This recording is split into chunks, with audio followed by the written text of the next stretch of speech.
How the Myna Ate the Sun, author Laboni Roy. It was a bright morning. The hungry Myna hoped with excitement. Time to feast on her favorite food, the sun. The sun? But how? Isn't it too big?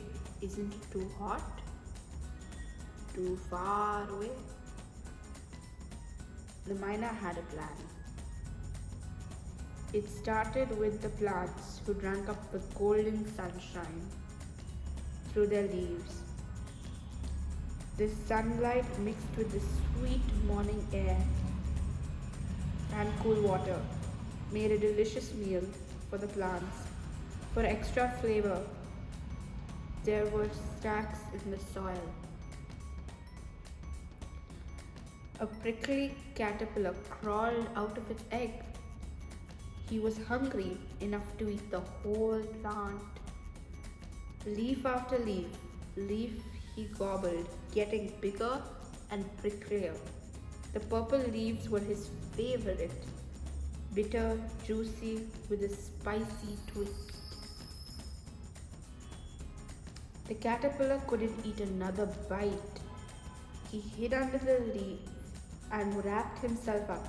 After much tossing and turning, he was ready to come out as a moth.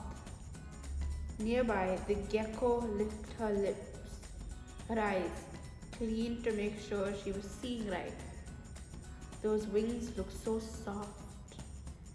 These days, moths find it hard to see the moon and stars at night, so they gather around light bulbs instead.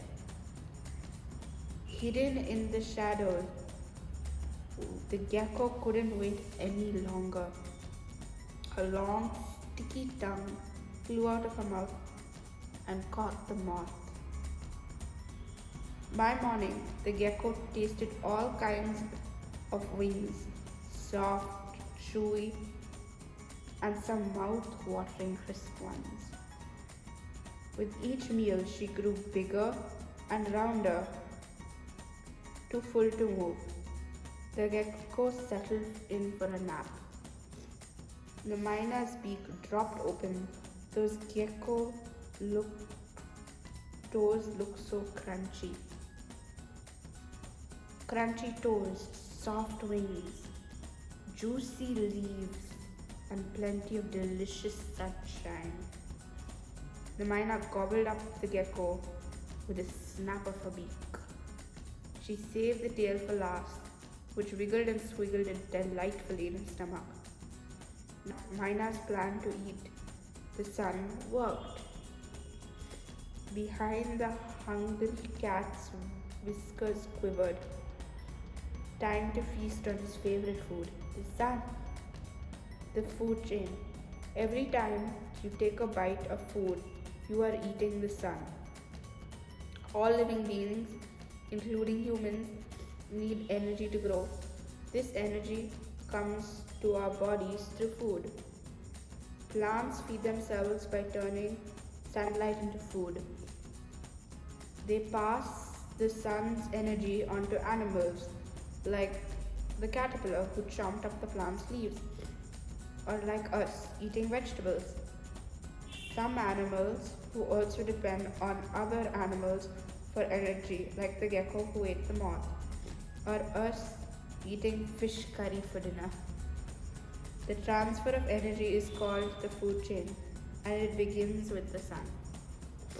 Other animals are hungry too. Spiders love to eat moths, just as cats love to eat geckos. Grasshoppers eat plants, and birds love to snack on caterpillars.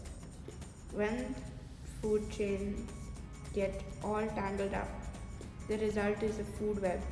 Can you draw a food web from all the animals you see around you? But where does a food chain or food web end? When the last animal in the food chain reaches the end of its life, it becomes food for worms, mushrooms, and tiny creatures like bacteria in the soil. After they're done, plants get the leftovers. Nothing in nature is wasted.